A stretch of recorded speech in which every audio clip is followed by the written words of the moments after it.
So tell us about your siblings and your place in order, how you line up with your siblings. My oldest sister, Henrietta, born March 1934. Mm-hmm. I was born June 2nd, 1935. Consuelo was born March the 10th, 1937. And Roberta was born November 1938. We were all very close together. Very close. So what was your childhood home like? We lived in several places. We lived on base at Fort Huachuca in the military housing. We lived in Tucson, Arizona with mother's sister and aunties. And we lived in Nogales on the Mexican side of the border with our great aunts, Felipa and Cleotilia. And we lived for a while on the Yaqui Indian Reservation with my grandmother. Okay. So who would you say were the most influential people in your life and why?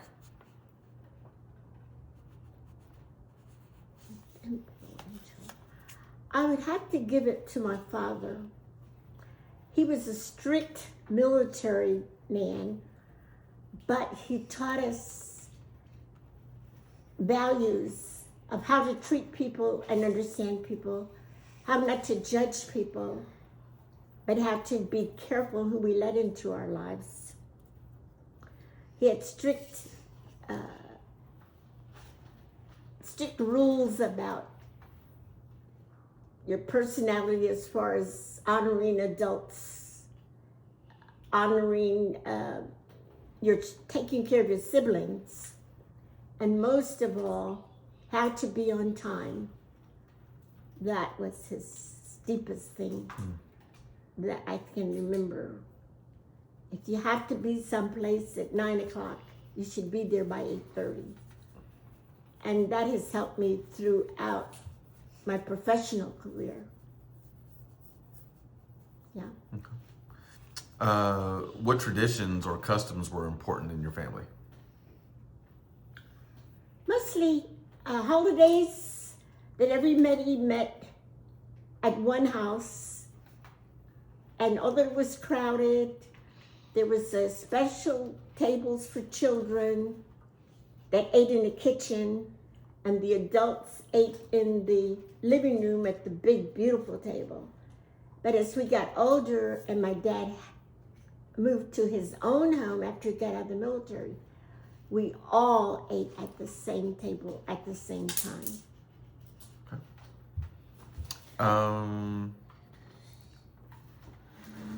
So what was school like for you growing up? Well, in Arizona, we went to Catholic school, got the smacks on the hands, learned all the Catholic rules, and it was just a natural thing to do. But when we moved to Burlington, New Jersey, when my father was moved from Fort Huachuca, we had a John Fenimore Cooper colored school that I went to. And then we had a William R. Allen colored school that I went to. Later, I went to Robert Stacy Junior High, that was a mixed school, and to Wilbur Watts High School, that was also a mixed school. And lucky for me, not speaking English, in kindergarten, I had a teacher named Miss Whiting that really loved me and took me under her wings, and even took me home with her on weekends to learn English. And in the class, I sat in her lap to do my homework. I didn't sit at a desk. I thought I really didn't know what it was about, but the other students didn't seem to appreciate it. I did. Mm-hmm. What was it like going into an integrated school for the first time? Well, we lived in a mixed neighborhood with Polish, Italians, and blacks. on the same street and we played together, but we didn't go to school together. But later, when we went to junior high school and high school, we went to the same schools. We didn't go into one another's homes, no, but there was just a limitation on the friendship that you had. So you mentioned that one teacher helped you learn English, but did you ever have a mentor or a teacher that helped shape your path? I did. Mr. Paul, my science teacher, my first white teacher, male teacher, who he let me stay after class to give me more help in learning the classwork, so that when I would come back the next day, I would just be a step ahead of the other students. I didn't realize it at the time that he was taking that much interest in and helping me. But later, when I went to high school, I appreciated it more, and I loved him. But then he got married, and then I didn't like him anymore. Okay, all right. So, what career path did you end up choosing, and what led you there?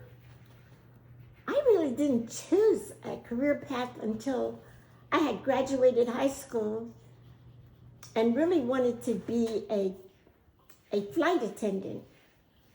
But because of the scar on my face, they told my dad I wouldn't be accepted, because in the 50s, it was kind of strict, and they would probably think I had some kind of injury on the plane or something. That's what they told him. That was the reason I wasn't selected.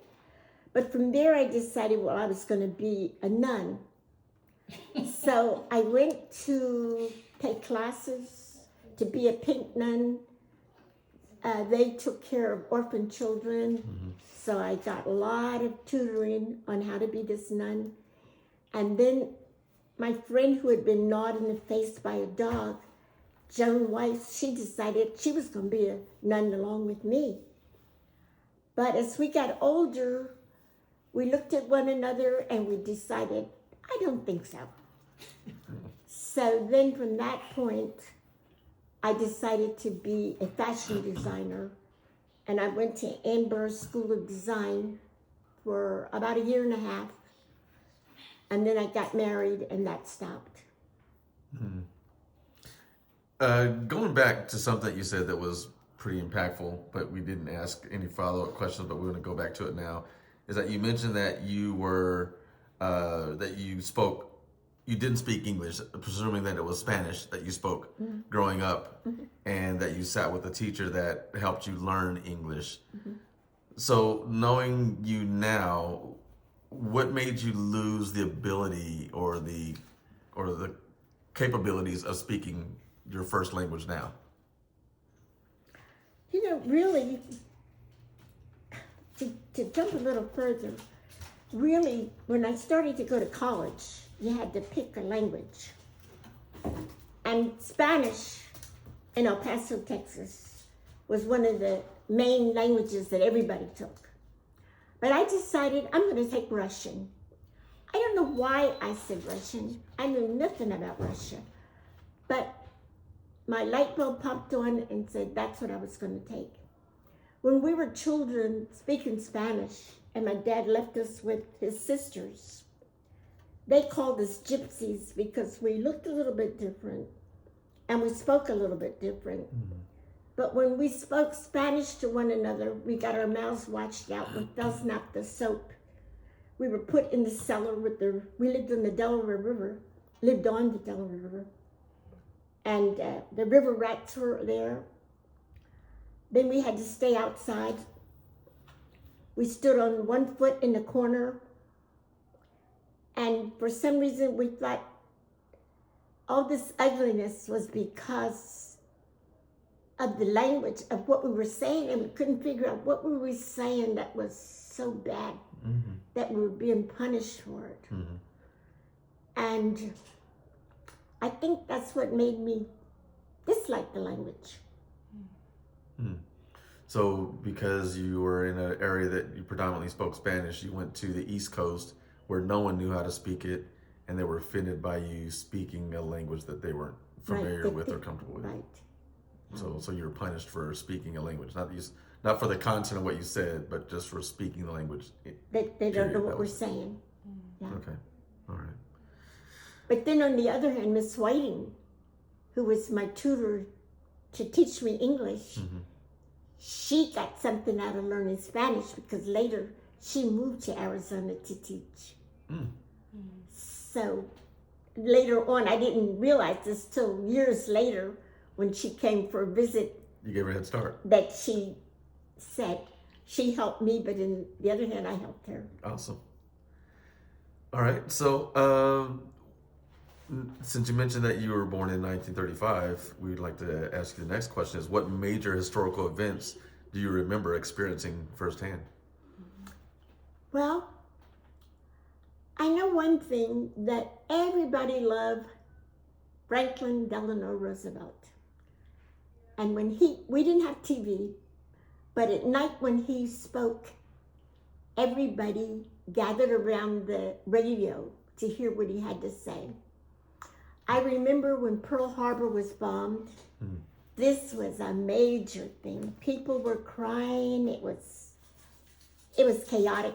I didn't understand the full meaning of it, but I know it was a bad thing. And then when President Roosevelt spoke about it, and he said, this day would be in infinity, because just like the Japanese admiral said, we have opened the door to a lion, meaning President Roosevelt. And he declared war.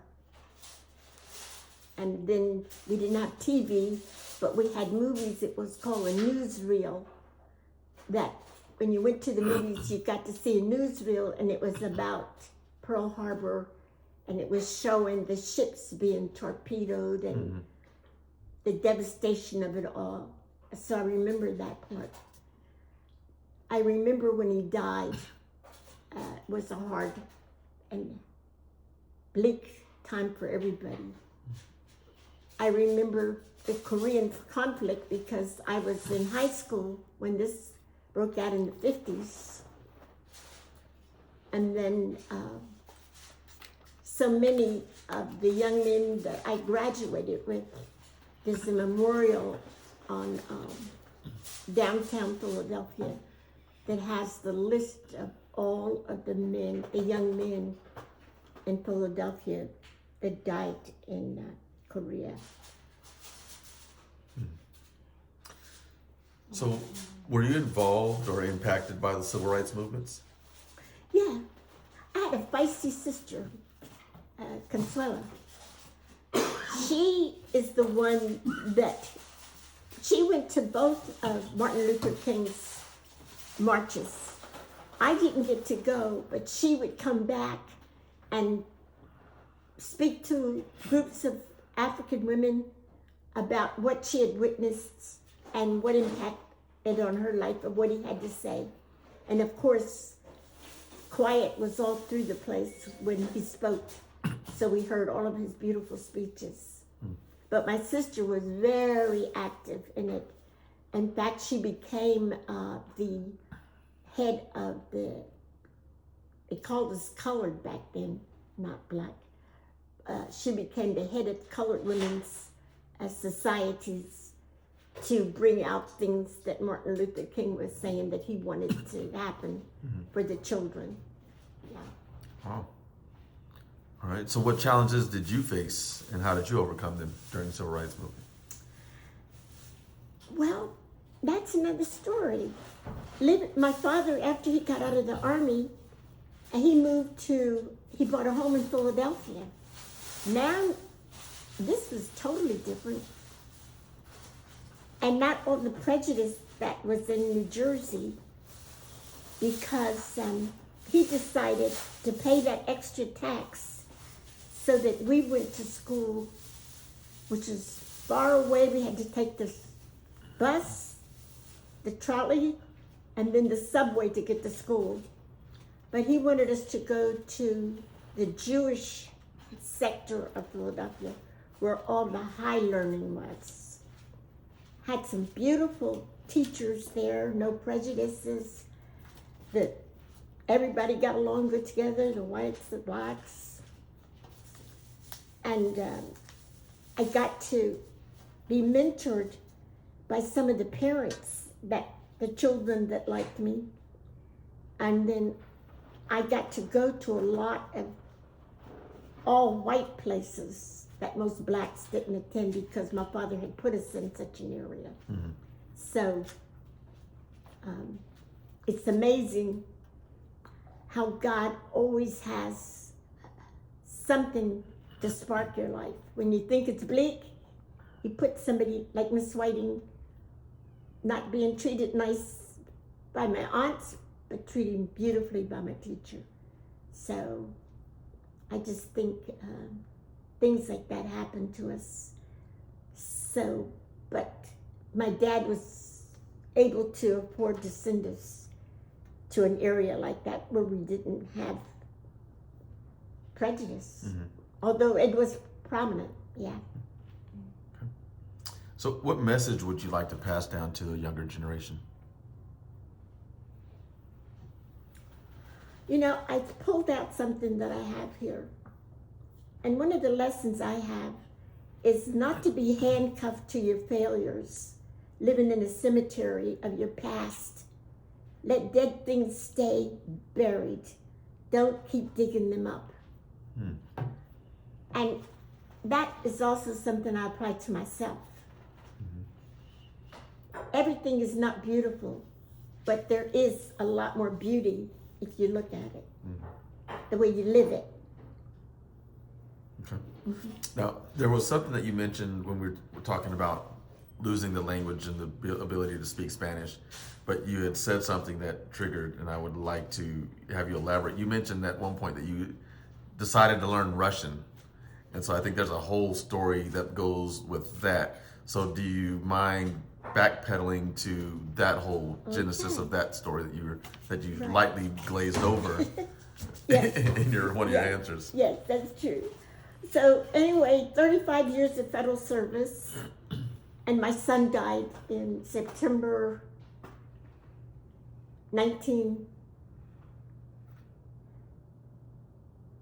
When did Tinker die? 19. Was it 1991?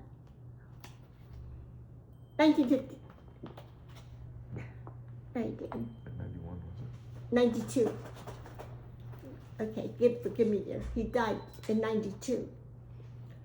Well, it was a bad time for me, and I picked up a newspaper one morning, and I decided instead of calling my sons in Dallas with my crying and all woe to me, I decided to start hosting exchange students. And with these exchange students, I had to get them to college. So the college is over Trans Mountain from where we lived. It was a good drive. So instead of dropping them off, going back home, going back over the mountain, I would stay in the cafeteria. So one day, this professor came up to me. I found out the lady was a professor. And he says, you know, young lady, I see you here all the time. What do you do? You just sit here. What are your classes? I said, oh, no, I'm not enrolled. I said, I have exchange students that I have to bring. So instead of going to take them back and forth, I just stay here. He says, William, why don't you go to college? I said, I really don't need to go to college. I just finished a career with civil service. He said, but enjoy it. Now it's the best time for you to do it. So we went over different things, and I said, well, let's do it. So I enrolled, and then it came to language. I wanted to be in archaeology and anthropology, but now what language along with that? And I looked at it, and he suggested Spanish. No way. So I took Russian. How old were you? 69. Okay. 69.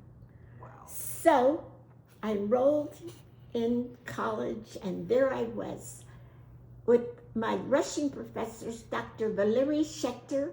Well, when they said Valery Schechter is going to be your professor, I was looking for a woman, but I found that Valery is a Russian name, and it's a male name, not a Valerie. It's Valery, pronunciation. Well, him and his wife Tatiana, she taught at UTEP also, and they took me under their wings.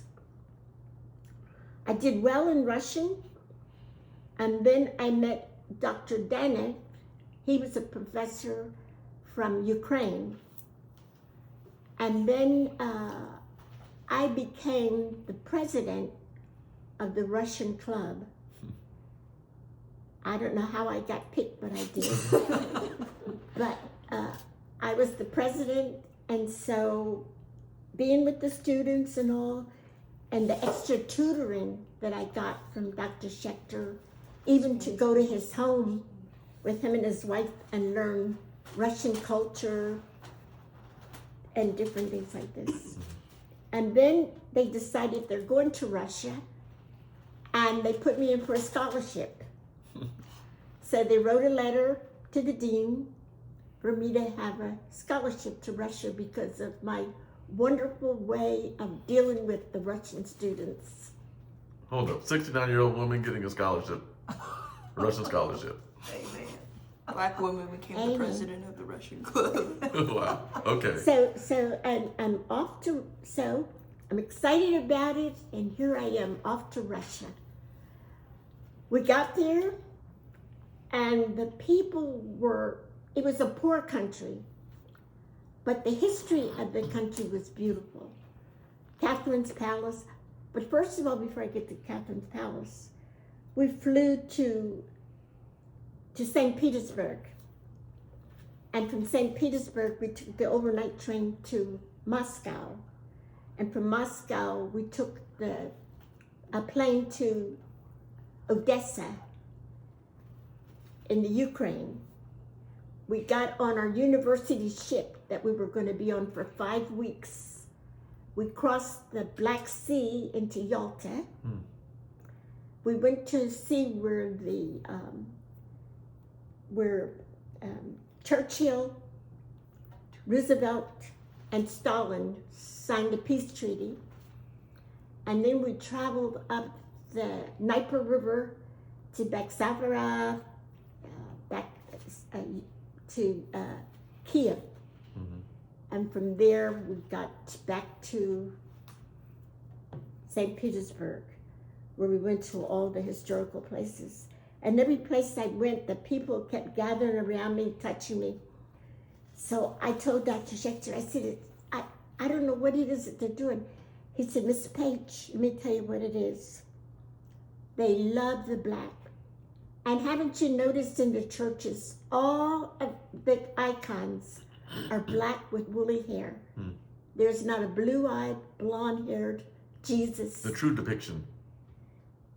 Jesus, Mary, all with woolly hair. And that's why they like you. So I then realized why. In the morning, I got to sit by the window with 3 bottles of vodka and 2 bottles of orange juice when the other tables had 1 bottle of vodka and 1 orange juice. So I noticed too, then the professors were coming over to sit with me at my table instead of staying over on the other side. But they liked touching me. So I enjoyed it. And really, when we left there, it was the most beautiful experience, seeing how poor they were and how much we had to be blessed for, because they had to pay 50 cents for a tube of ketchup, when in the United States, you got 12 ketchups and 1 hot dog.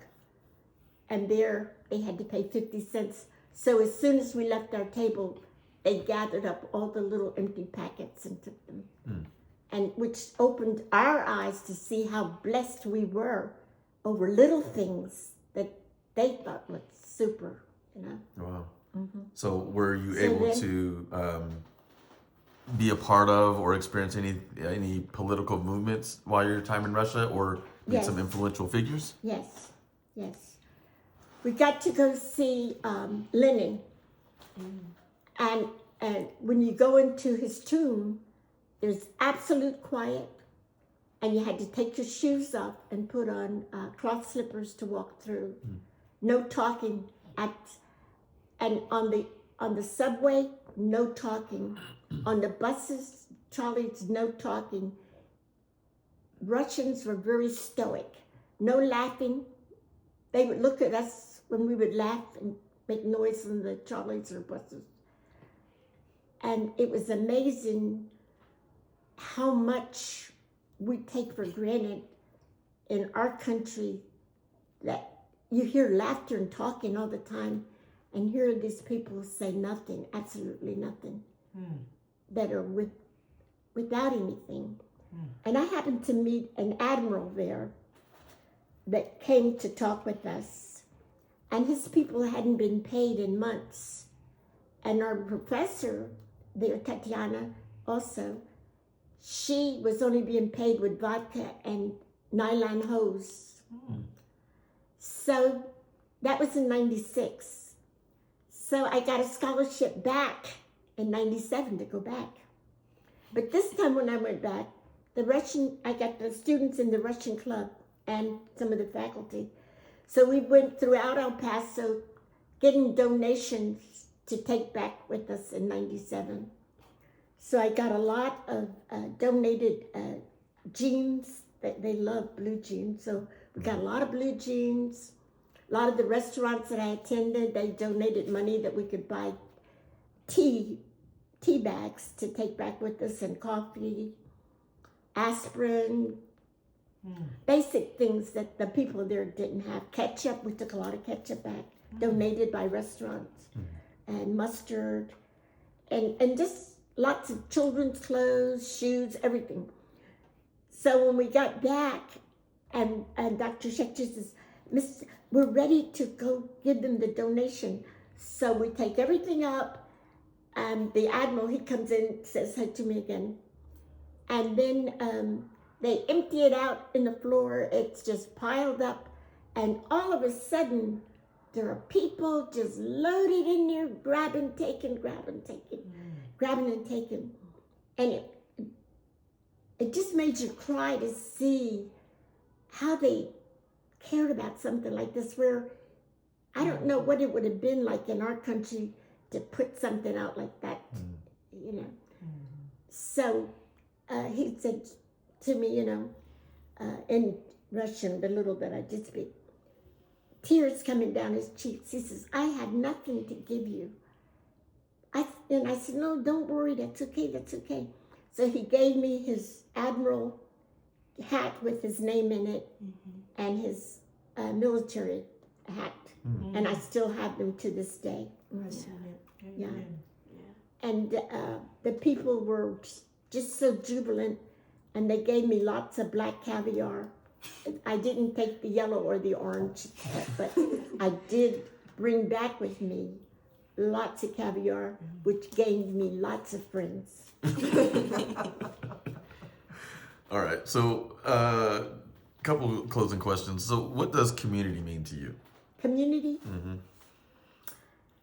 Well, I'm going to say when I was a girl, community meant with me everybody, regardless, helping with one another. If I was walking down the street and I did something wrong, and the neighbor person was there to see me and reprimand me, I could not talk back to them or say anything. And it was, yes, ma'am, no, sir. It was hospitality. It was just natural for the neighborhood to take care of everybody. Everybody in the neighborhood was mother, dad, uncle. And after a while, you didn't know who was your really uncle and who was your play uncle or aunt or whatever. And with the community, I think not so much today, but before, everybody came together when somebody was sick, automatic, there was food cooked and delivered. If somebody died, there was the empathy with everybody came to be with the person. If somebody had a child, it was a community that came to see that that child was taken care of. And I think today we need more kindness and less judgment. You know, because we really don't know. I know what I've lived through, and people will say this or that. They really don't know me. They don't know the inside of me. I only let them see what I want them to see. And it would be nice if you felt safe enough that you could just open yourself up and just be who you are. You know? Yeah. One other thing that you mentioned that I thought was another moment that I think was glossed over, but I'd like to go into a little bit more, is you mentioned that you spent a period of time taking in exchange students. So I would like to let everyone, the community here of Dow, know what that experience was like as a single woman, right? You weren't married at the time, as a single woman taking in exchange students, and what those relationships meant to you or still mean to you. Yeah, that's a good question. Well, you know, when I first started out, I wasn't sure what it is I wanted to do.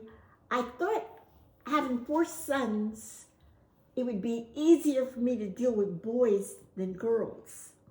So my first exchange students were Oscar Venegas Borge and also Fernando from Panama and Oscar from Nicaragua. The 2 of them hit it off really good together. They each had their own bedroom, and they loved the house. They just wandered through it, and just wandered through the neighborhood, and the people were just so tickled that after losing my son, that I finally had a smile on my face. My sons were delighted when they were calling me, and I was happy and everything. And I even brought them up to Dallas to be with the boys, and they took them around and treated them. They went to see where President Kennedy was assassinated, and they took them to eat spaghetti at the spaghetti warehouse someplace in Dallas, and gave them clothes and so forth and so on. And then the beautiful part, and I would go back to work, and I'd tell my friend Peggy Thomas, I said, you know, Peggy, excuse my expression, but this is what I really said. I said, you know, Peggy, it's some heavy shit. In the morning, when I fix their breakfast, and Oscar looks at me, and he says, Mother, I love you too much. That was delicious. I said, let me tell you, that is heavy. She said, you know what, Bobby has never said that to me. I said, nobody ever, my boys love my cooking, and they never said that to me either. So anyway, that was that. But he loved me. And in articles at the university where they were enrolled, I still have it. He wrote a beautiful article about his American mother and how wonderful I was. And then his friends got to the point that they would say, why does Oscar and Fernando have that mother and we don't? But Oscar and Fernando had a black mother, and the other students had Anglo mothers from other countries that weren't from their country. So they just treated him as like a visitor, but not me like I treated him like sons. And they were beautiful to me. They took care of working in the house, making sure I was okay, doing fine. And when school break time came, and I said, what do you want to do? So Oscar says, Mother, I want to look like an American boy. I don't want to look like a jungle boy. So I said, but Oscar, Mother doesn't have that kind of money, and I'm not getting a stipend. He says, Mother, please help me.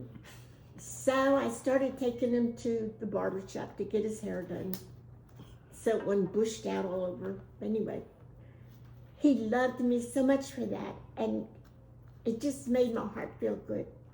And the boys start sending me little odds and ends to help me out with them. And then came break time, and I said, well, what are we going to do for summer break? Mother, we want to go to Las Vegas. I said, Las Vegas? What about Into the Mountain Gods? White Sands, New Mexico. You like that? What is? Oh, Mother, we like it, but we didn't love it. We really want to go to Las Vegas. So I just retired from civil service, had a little extra money. So off we went to Las Vegas. They were too young to come into the casinos to be around the machines. So I gave them cash, and they went out, and later they came back. Their shoes, the toe of their shoes had gone. They had walked so much. So I had to go out, buy them new shoes. But I think in all their lives, they had never seen anything so beautiful or magnificent that it impressed them. Just like when they came to Dallas, oh my God, they thought Dallas was heaven. And then when we went home, they said, Mother, we want to go downtown like we did in Dallas. So I took them downtown El Paso, and then we headed back home. They said, but Mother, I thought you were going to take us downtown. I said, I did take you downtown. That was downtown? Mother, what happened to it? I said, Dallas is a whole new city. That's different from El Paso. It's a little town. Oh, Mother. They used the mother tactic. But anyway, there's no way I could change it. That's the way it was. Yeah. Then later, they left. And now I had a student from Azerbaijan, Samir, and a student from Germany, Gregor von Panzer. They were good together, but Samir had lost an eye during the war in Azerbaijan with the Russians. And I took him to Wills Eye Hospital, and because of my caring about it, they were going to donate an eye to him. Well, he told his father called me. He was so grateful, so thankful, because he thought Samir's attitude was because he was being made fun of with this odd eye. But he just couldn't adjust. He didn't like that I drove a car. He didn't like that I went to the bank. There were so many things that he didn't like or agree with. But I did offer him, if he got his father to contribute some money, I might make him a partner, but he wasn't going to be in control of anything. Then he got to the place, he started skipping school. And I said, really? I'm telling you, Samir, they're going to send you back to your country. And I talked to his father on Sunday morning, going back to your country. Gregor talked to his parents on Sunday. Beautiful talk, beautiful talk. So finally one day I came home, there's Samir. I said, Samir, that's it. They called me, told me to come home. I had to come home. You're here. He said, well, and this is what he said. He's his mother. The niggers with those boom boxes, they making too much noise. I can't concentrate and I got a headache. I said, oh my goodness. I choked up a little bit. So I called Dr. Schechter, who spoke Russian. His name is Samir. So I said, you got to talk to him. I said, this is what he said. Well, I could tell on the other line, Dr. Schechter was trying to get his voice back to, did I hear what I thought you said? So he talked to him, so he came back on the phone. He said, well, he said that's what they call themselves. I said, he's right. And probably that's what he heard. But he can't say it. I'm saying because he's such a puny little fella, they will squash him. So Dr. Schechter agreed with me. But it ended up, I had to take him and turn him back into Mr. Birchfield to send him back to Azerbaijan. But to this day, Oscar Borge Venegas, I just happened to be on Facebook and I saw Oscar Borge. I said, yeah, but my Oscar was Venegas. I said, I hit the button. So I hit it. Within a few minutes, it was him. And today, 30-some years later, him and I speak 2 or 3 times a week. Beautiful. Wow. So what about the other student, Gregor? And so Gregor, I talked to Gregor this morning, and he sent my birthday box already, but I'm not to open it until it's my birthday. Tell us about Well, Gregor. Well, with Gregor, he called his parents every Sunday and spoke to them and everything. And now it's time for Gregor to go back to his country. And his father lets me know he's coming to America to go back with Gregor because he wants to take a tour through the United States. So Gayhart shows up, and I told him he can stay with us. I've got the extra room now. So he lives with us, and I said, well, what for breakfast? He says, nine, no. So Gregor's sitting eating his breakfast. He says, well, maybe a little. So he eats his breakfast. He has his breakfast. I have his grapefruit, everything all ready for him. And so now dinner time comes, and he's, no, okay. So he eats dinner. So after that, he waits, he vacuums, he cleans, and he's waiting for the meals as they would come. And I later found out the reason that he came because his grandparents thought he was being held hostage, and why he wasn't complaining every time when they talked to him. He was always happy. Was I making him be happy? Was I telling him to sound happy? And they found out, and so Gayhart called back to him, hey, I don't think I'm coming back either. And so later, his grandparent, when Gregor left me, his grandparents sent me $3,000 Chase Bank check to come visit Germany. So I went to Germany, and up and down the entire street, the American flag was in the yards, and they were with the accordion playing God Bless America. It was just more than enough. And I've been back down 5 times. Wow. And the best family I could ever hope for, and even till today, this morning, saying Happy Easter, he says, Mother, I love you so much. I love you more. I said, but I love you. But I love you more. And he's determined to get it out be the last one to say it. And so God bless me. I lost a son, but look at all those that I've gained. Mm-hmm. Mm-hmm. So Gregor has been pretty pivotal in your life. You've been there 5. Very. Every time you've been back to Germany, you've been with his family? I've been with his family. Fritz, the grandfather Fritzy, who just loves to hug me. Fritzy, he lent us his car.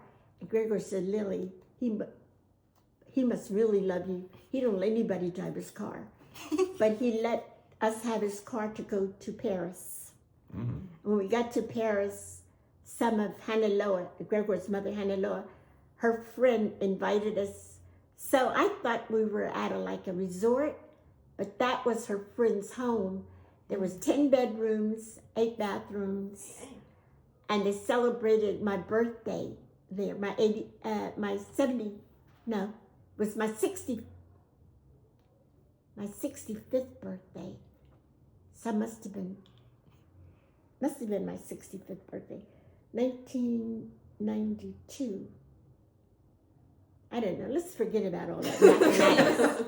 Yeah, but anyway, they celebrated my birthday in Paris, and they had the pig in the fireplace, and the swimming pool came into the living room and flowed out to the outside. And then the table, oh my God, they had food come in from Spain, Italy, France, and Germany, and just tables and tables of food. People cooking, melons, everything, wine, everything. And I had this most delicious thing that I found on the table. I couldn't get away from it. And so my friend Karen and Gloria, they went along with me to Germany. And Karen says, Lil, I didn't know you liked escargot. I said, what's that? She says, what you eating? I said, Karen, you gotta taste this. Oh my God. I want to put all of it on a plate, but they got little toothpicks with it. She said, yeah, I didn't know you like snail. I said, no, I'm not eating it. She said, that's what it is. Oh, okay. Yeah, but going to Germany with Gregor, we got to go to Belgium, and then, of course, Amsterdam. I took my granddaughter with me because she said, I want to go to Paris. I said, when you get 16, if you're a good girl, I'll take you. Before I knew it, she was 16, so she joined me going to Germany. But she loved Amsterdam, she loved Paris, and the people there just absolutely beautiful, absolutely beautiful. And to this day, Hannah is my best friend, and Gregor's daughter, like he told me when he was a young man, Lily, if I ever have a daughter, and I'm going to name her after you. And I thought, oh, you'll forget all about me. But blessed enough, he had a daughter. Her name is Lily. And today, he told me she's 13 years old. Wow. So God has been good in my lifetime. Yes. Yeah, that's something. Yeah. All right. I think one of your grandchildren have something to ask you. Yeah. When I took you out to breakfast and we went to the store to get you some goods, you talked about how Trump's deportation thing affected you when you said that one of your homestay students spoke to you about how nervous he was about the deportation. Could you enlighten a little more on it? Can I pause it? Yeah, I think it was Oscar.